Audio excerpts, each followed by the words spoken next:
I want you to tell me when you would have stopped reading after I told you about a job.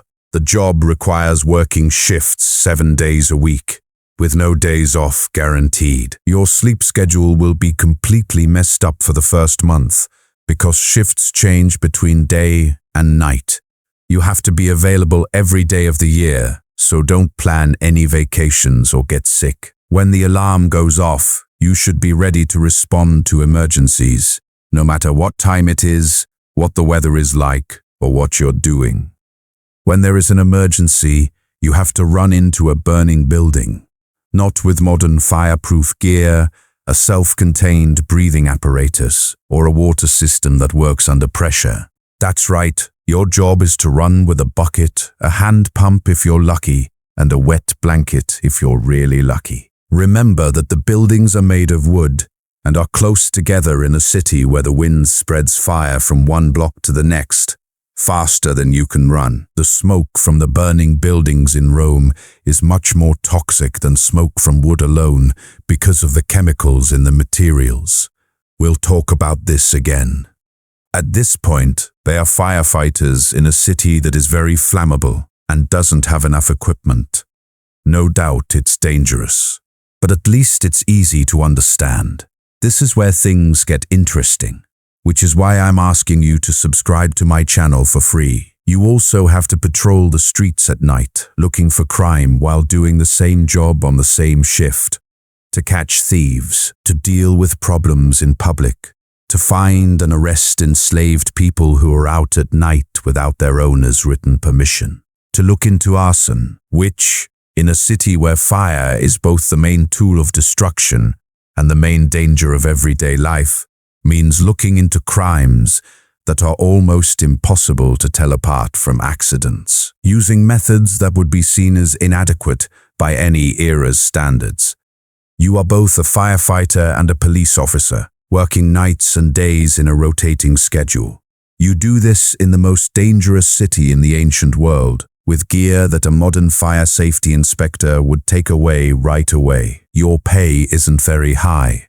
If you are in the early days of the Vigiles' existence, your legal status is that of a freed slave serving as a quasi-military unit that doesn't quite fit into Rome's formal military hierarchy. This means that it exists in an administrative category that nobody has quite figured out what to do with.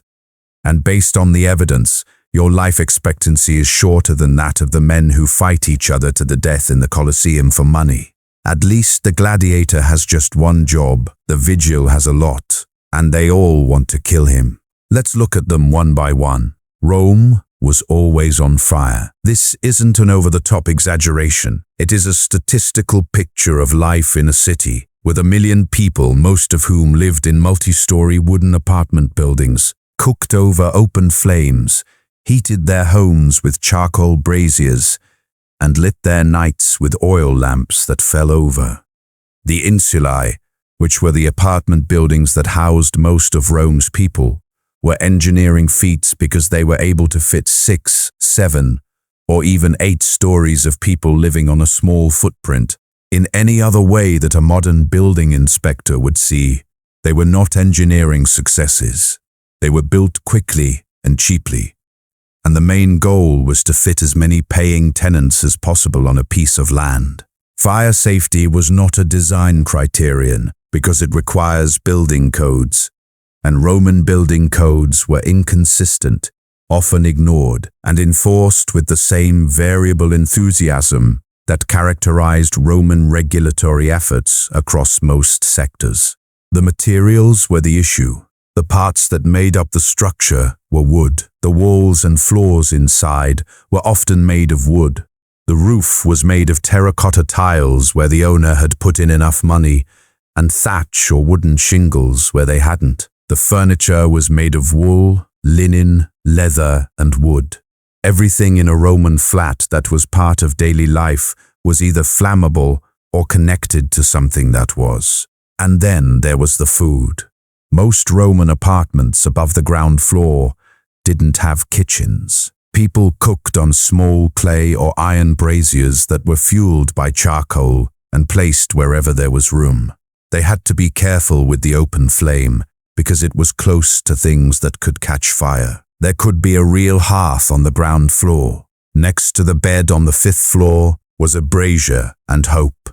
When a fire broke out in an insula, which happened often for the reasons listed above, and also because candles tip over, lamps fall off shelves and charcoal braziers left unattended in small spaces do what charcoal braziers do. It moved up first, because heat rises and wood floors are great at carrying flame between stories. A fire that started on the 3rd floor could spread to the 6th floor, before the people on the 4th floor even knew something was wrong. It also moved sideways, because the way streets were laid out in Rome meant that insulae were built right next to each other, sometimes with walls between them. And there were gaps between buildings that were small enough for fire to jump on a light breeze. By mid-morning, a fire that was only in one building at dawn could be a block fire. Now, the smoke. I said before that the smoke from Rome's fires was worse for you than smoke from wood alone. I need to explain this because it's one of the main reasons why the Vigiles lived so long. Lead was in Roman buildings. Roman red paint often had lead compounds in it that gave it its unique color. Lead was used in large amounts in water pipes, cooking pots, storage containers, decorative fittings, and paint. When these things burnt, they made lead vapor and lead particles that got into the smoke. Over time and with enough exposure, breathing in lead can lead to lead poisoning, which affects the nervous system, kidneys, cardiovascular system, and thinking in ways that build up and can't be reversed. A vigil who put out fires on a regular basis, which was his whole job, was regularly exposed to smoke that contained lead throughout his career. He didn't know this. Nobody in Rome knew this, because they didn't know that the smoke from burning lead was very different from the smoke from burning wood in ways that were bad for his health. He breathed in the smoke because he had to be near the fire, and in Rome, being near the fire meant breathing in what the fires made. Roman doctors would have seen the effects of years of exposure as a group of separate illnesses with no clear cause: tiredness, hard to think, problems with the kidneys, heart problems getting worse. The dots didn't connect. By Roman medical standards, the Vigil was just a man whose health got worse faster as he got older. The faster rate was actually faster than the rate at which gladiators, who faced different but more obvious job risks, got worse. This tells you something about how dangerous chronic invisible exposure is compared to acute visible danger. Rome knew the gladiator was in danger because it was exciting and right in front of them.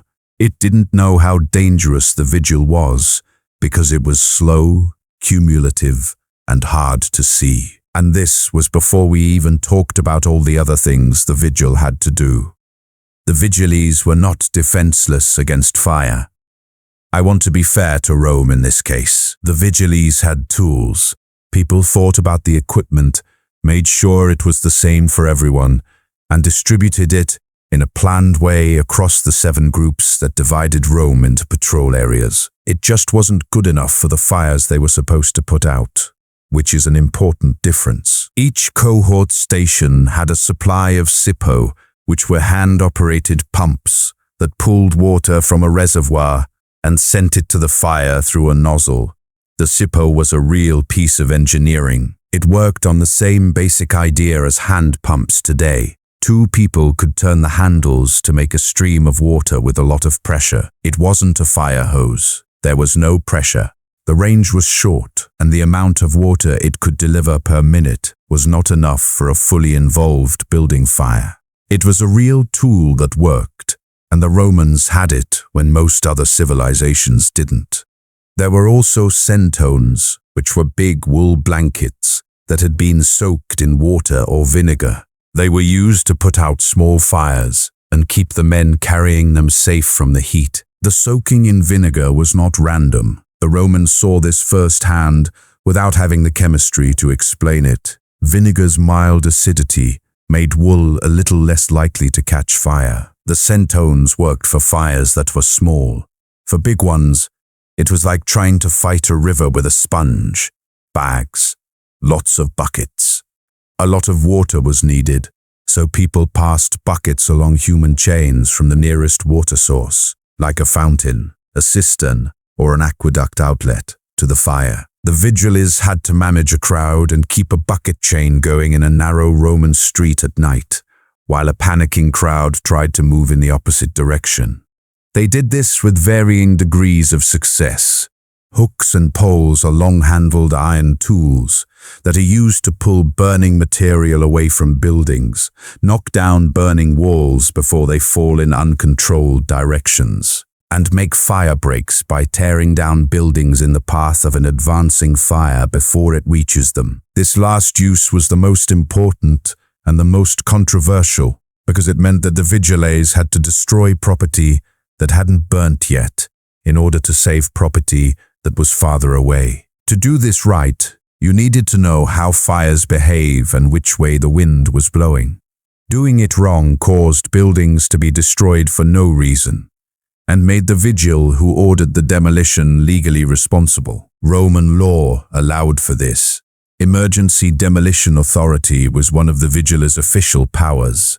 However, the rules did not stop the arguments that followed, when a building owner whose property had been demolished argued that it had not been necessary. I want to take a moment to think about how hard this situation is. You are a watch. It's the middle of the night. A big fire is coming your way. You need to decide right now if you want to tear down a building that isn't on fire yet to make a fire break. If you're right, you save the neighborhood and tear down one building. If you're wrong, you destroy a building for no reason, and the owner of the building will sue you while the fire burns everything anyway. You make this choice without any weather tools, without talking to other units, without any training beyond what your predecessor taught you, and with the building owner behind you loudly sharing his thoughts on the matter. This is the Vigil's workspace, and the fire is only part of it. Augustus made the Vigiles around 6 AD. Before that, Rome, which had between 800,000 and 1 million people, didn't have a fire department or a police force. This is an amazing fact about the most advanced civilization in the ancient world when it came to government. It also tells you something important about Roman priorities. The Senate didn't organize things that they couldn't directly profit from or use for political gain until the problem became too big to ignore. In 23 BC, when a fire destroyed a large part of the city, the problem became impossible to ignore. And again, when another fire destroyed even more of it. And one more time. In the late Republic, the history of fires in Rome is mostly a list of big fires with short breaks in between. Augustus put the Vigiles together. There were 7 cohorts, each with about 560 men, and they were split into 14 parts of the city. Each cohort was in charge of 2 parts. Each cohort had a station called the excubatorium, which had the tools mentioned above, and was staffed in rotating shifts. It was located so that it could respond to fires in its area within a time frame that was usually optimistic, given the geography of Rome. Their main job was to put out fires, but Augustus made the smart choice to give them more duties because he had already trained 7 groups of men who were already patrolling the city at night. If you're paying men to be awake and walk around in the dark, you might as well have them do more than one thing. The extra things added up. The first addition was night patrol and crime prevention. The Vigiles could arrest people who were breaking the law while on patrol. This makes sense until you remember that criminal activity in Rome included a lot of normal behavior that broke one of the city's many and often inconsistently enforced rules. The person on vigil patrolling the street at 2 in the morning was not a trained investigator who knew exactly what behavior was illegal. He had the power to hold almost anyone who looked suspicious, and suspicious in the dark is a matter of opinion. The second addition was the arrest of fugitive slaves. If someone found an enslaved person outside their owner's property after dark without written permission, they were to be held until their owner could be found and notified. This was a real way for the government to control society. The movement of slaves at night made Rome's slave-owning class, which was basically everyone with property, very worried. The Vigiles were the only people who could do anything about it. In practice, this meant that a vigil on night patrol was looking for fires, crimes, and people who might be enslaved and out without permission all at the same time. There are 3 different types of threats, and each one needs a different response. It's hard to tell them apart in the dark. A man running down the street at night could be running from a fire, committing a crime, or getting away from his owner. The vigil had to figure this out in real time, at night, when there wasn't enough light, and keep an eye on the horizon for smoke. The 3rd edition was an investigation into arson. The Vigiles were in charge of looking into fires that seemed suspicious, like when the cause, time, or situation suggested that someone started them on purpose instead of by accident. They didn't know anything about forensic science. They didn't have any other ways to investigate besides talking to witnesses and looking at the fire's physical remains, which had usually destroyed most of the evidence by the time anyone started asking questions. They did have the legal right to use coercive interrogation to look into serious crimes, which they apparently did, because Roman law had a lot of rules about it, and the Vigiles were covered by those rules. The 4th edition was an inspection of the building. Yes, the Vigiles also had to check buildings in their area for fire hazards, flammable materials that are not stored correctly, fires in the kitchen that weren't watched, exits that are blocked. It was against the law for the owners and managers of the buildings that were inspected to ignore the problems that were found. The Vigiles had the power to fine people who didn't follow the rules. In the 2nd century AD, the Vigiles' job was to respond to fires, patrol at night, stop crime, catch fugitive slaves, investigate arson, and make sure that buildings followed the rules. All of this was done by one man who worked rotating day and night shifts in the most crowded and dangerous city in the ancient world. Juvenal, who complained about everything, but was usually right about the things he complained about, said that the pay was barely enough for the work that needed to be done. You might be asking a good question right now. Who exactly was going to do this job? And the answer gives you some important information about how Rome hired people for jobs that no one really wanted. In the early years of the Vigiles, most of the people on the force were freedmen. These were people who had been slaves but had been legally freed and were therefore Roman citizens, but they were not full citizens and had few options for respectable work. From Augustus's point of view, this was a clever way to solve 2 problems at once. He needed men to work for the Vigiles. Freedmen needed jobs that paid them and, more importantly, helped them get better legal status. Augustus offered Vigiles service as a way for people to move up in society. If a freed man served in the Vigiles for 6 years, he could get a document called the Latinity of the Latin Rights, which would improve his legal standing. He could get full Roman citizenship for himself and his kids after serving for 16 years. In other words, he was offering the most dangerous job in the city in ancient times as a way to get citizenship. The men who did it didn't do it because they thought firefighting and working as a night police officer were good jobs. They were doing it because it was the only way to move from one legal category to a better one. The only other option was to stay where they were. This is, as we noted in a previous video, a recurring Roman dynamic, converting the desire for freedom or status into willingness to perform essential but undesirable work. The system did not require the Vigiles to want the job. It only needed to be better than the other options, and it made sure that it was by carefully arranging the other options. The end result was a workforce that was skilled, motivated in the sense that they wanted to finish their service term without dying, and fully aware that they were doing work that the freeborn Roman population would rather not do. The Vigiles were aware of their place in society. They built their own culture around it. The excubatorium at Trastevere, which was dug up in the 1800s, had graffiti that shows how these men spent their free time and how they saw themselves. They had thoughts. They were funny. They had the kind of dark humor that comes from people doing a job that is important but not recognized.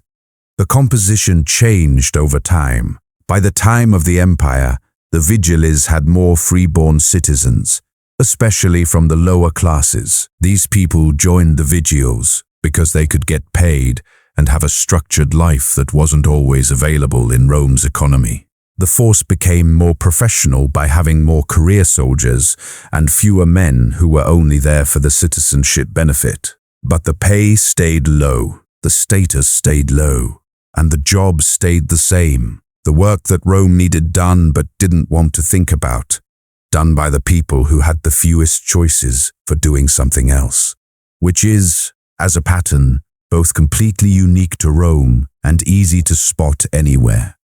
At this point, the gladiator analogy, we now know what the vigil was doing, who was doing it, and why the smoke was killing them. But to make the life expectancy claim, you need to know the real numbers. And to get the real numbers, you need to know what gladiatorial life expectancy was really like. This is because the comparison is more complicated than it seems at first, and the complication is interesting. Let me be clear about how long gladiators lived, because people often get it wrong in both directions. The common idea that gladiators always died in the arena is wrong. An examination of gladiatorial records, fight outcomes documented in inscriptions, graffiti, and formal documents throughout the Roman Empire indicates that the mortality rate per individual bout ranged from 10 to 20% during the imperial period, which is high by any reasonable standard, but it also means that most fights did not end in the death of a participant. Gladiators who lived through many fights could have long careers. The bones found in the Ephesus gladiatorial cemetery, which we talked about in the last series entry, show that the men had been hurt many times and that their bones had healed in ways that were consistent with long careers of fighting. Some men fought many times. A few of them fought for decades. Based on the evidence, the average career length for a gladiator who lived through his first few fights was between 5 and 10 years. The average age at which men died in the Ephesus cemetery was about 27. That's young. But it's young for men whose careers started in their late teens and who lived into their mid to late 20s, despite working in a field that was meant to kill them. The Vigiles are now. It is more difficult to find direct skeletal evidence for Vigiles because, unlike gladiators, they did not have special cemeteries with occupational identifiers. What we can put together comes from indirect evidence, such as the demographic records of military units with similar makeups, the patterns of lead exposure in Roman cities, and the mortality rates of different types of jobs in Rome's lower classes. The picture that comes to mind is of a group of workers who are at risk of dying too soon in 3 different ways. First, acute fire death, when a building falls down, when a fire spreads faster than expected, when the wind changes and the firebreak fails.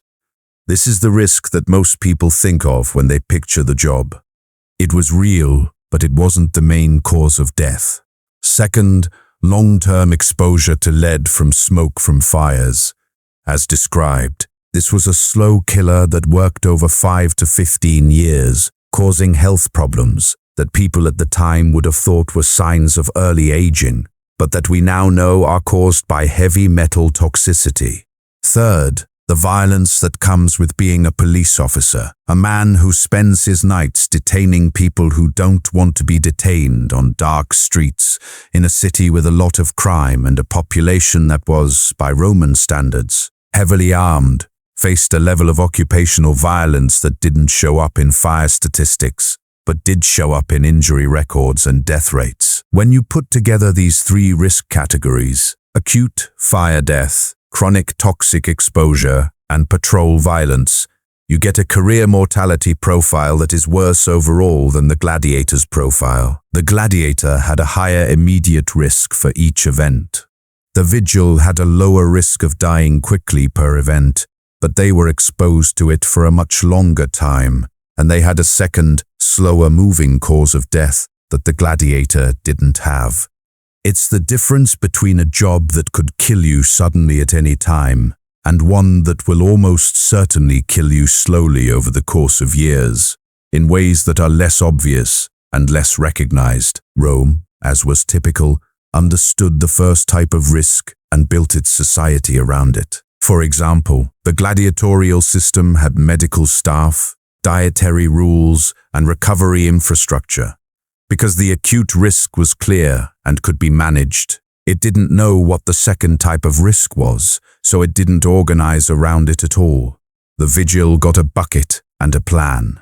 This brings us to the last question. If the job was so bad, the pay was low, the status was low, and the death rate was what it was, why did the Vigiles do such a good job? Why did Rome's fire suppression system, which wasn't very good, work well enough to keep the city from burning down all the time? The answer has to do with how people are organized, which is more interesting than the tools, the pay, or the legal status. The Vigiles worked because they had to, and the people who did the work knew that if they didn't, the city would burn down. This sounds like it's going in circles. No, it is not. It tells you how most important city services really work, in Rome and everywhere else. People know that unmaintained sewers can cause plague, so they are kept up. People fight fires because they know that if they don't, they will burn everything. Someone knows that streets that aren't patrolled at night become impossible to control, so they patrol them. The Vigil, who was at his post at 2 in the morning with his bucket, his centones, and his orders to put out fires, catch criminals and catch escaped slaves, understood this in the most direct way possible. He wasn't fighting fire because Rome had given him a civic vision of the common good. He was fighting the fire because it was there. It was his job, and the man next to him was also fighting it. The combination of professional duty and unit cohesion led to an institutional response that, based on the evidence, was better than nothing. Better than nothing is weak praise. It is also true. The Vigiles couldn't save an insula that was fully involved. They couldn't put out the fire that had already spread to several buildings. They couldn't do any of the things that a modern city fire department can do because the technology didn't exist and couldn't be invented in time. They could quickly put out fires in their early stages before they got too big using the tools they had. And they did this for hundreds of years, which is why Rome didn't burn down completely as often as it did, even though it burnt down all the time on a small scale. Under Nero, the Great Fire of 64 AD burnt for 6 days and destroyed or damaged 10 of Rome's 14 regions. This is the well-known one that Nero is said to have watched while writing music. It caused so much political chaos that there are many theories about who started it. From what I've heard, the Vigiles did what they could. What they could do was not enough to stop a fire of that size in those winds. But from 6 AD, when Augustus made them, to 64 AD, when Nero's fire happened, Rome had not had a disaster like this one. In a city that was built to burn, the Vigiles had been fighting small, medium, and sometimes large fires for almost 60 years. They had kept the structural predisposition from showing itself at its worst. That's not nothing. That is a real institutional success, given the tools and the situation.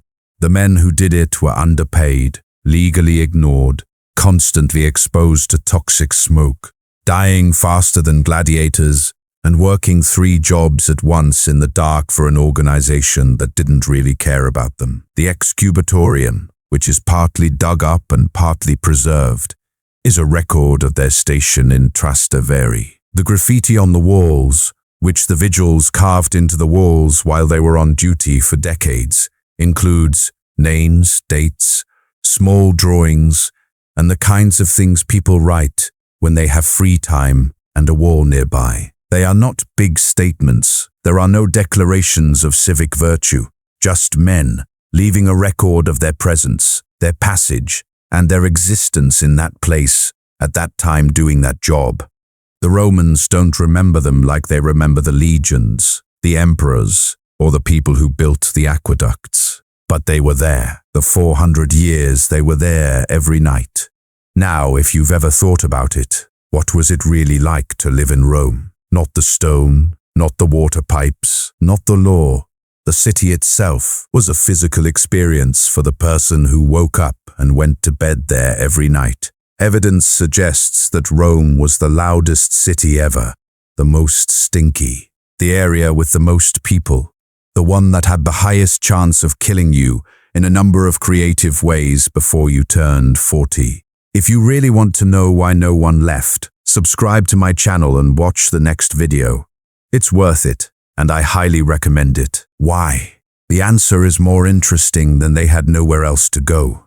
Some of them really didn't have anywhere else to go, but some of them chose to go to Rome anyway, knowing full well what it was. What kept people in Rome, despite the noise, smell, fire risk, crime, Vigiles with their buckets, cesspits, shared sponges, and crocodile dung face cream, is the next story. And it turns out to be a real surprise.